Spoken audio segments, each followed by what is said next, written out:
सभागृहाचं कामकाज चालवतात त्याच्याविषयी आम्ही राज्यपालांना भेटलो। त्याप्रमाणे कित्येक प्रश्नाच्या उत्तराला मंत्री उपस्थित नसतात।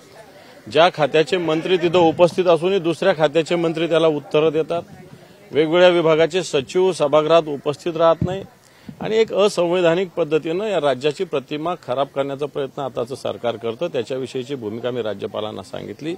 राज्यपालांनी निश्चित दोन्ही सभागृहाचे जे सभापती आणि अध्यक्ष आहे मुख्यमंत्री यांना बोलावून या सगळ्या गोष्टी त्यांच्याशी चर्चा करेल अशा पद्धतीची भूमिका राज्यपालांनी घेतलेली आहे। विरोधी पक्ष नेत्याच्या संदर्भामध्ये काही बिलकुल आम्ही तोही मुद्दा आम्ही विरोधी पक्ष नेत्या संदर्भात ही भूमिका मांडली। विरोधी पक्ष नेत्याचं प्रस्ताव आम्ही दिलेला आहे, त्यांनी एक तर स्वीकारावं नाही तर नाकारावं।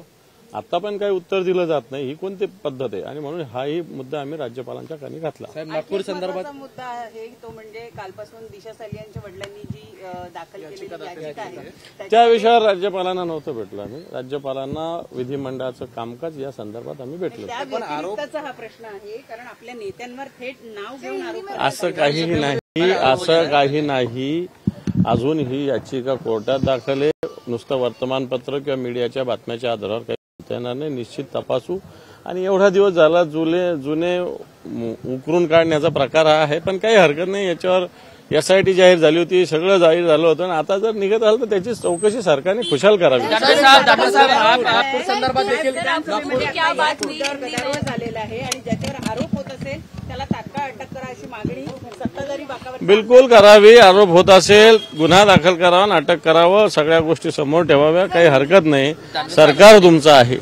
हिंदी में राज्यपाल से मिलने के लिए गए थे, राज्यपाल से मिलने के लिए गए थे, क्या कुछ बातचीत हुई है नागपुर हिंसा को लेकर? नहीं, हमने वो नहीं, हमसे जो विधिमंडल का जो पार्लियामेंट्री कामकाज है वो ठीक से नहीं हो रहा, इनलीगल हो रहा, यही भूमिका के लिए हम गए थे। आदित्य ठाकरे को लेकर जो दिशा सालियान वाला कुछ दम ने उसमें सिर्फ बीजेपी कर रही है। आदित्य जी को टारगेट कोई हरकत नहीं, आदित्य जी बड़े लीडर है इसलिए हो रहा है। बिहार चुनाव है उसको देखते हुए नहीं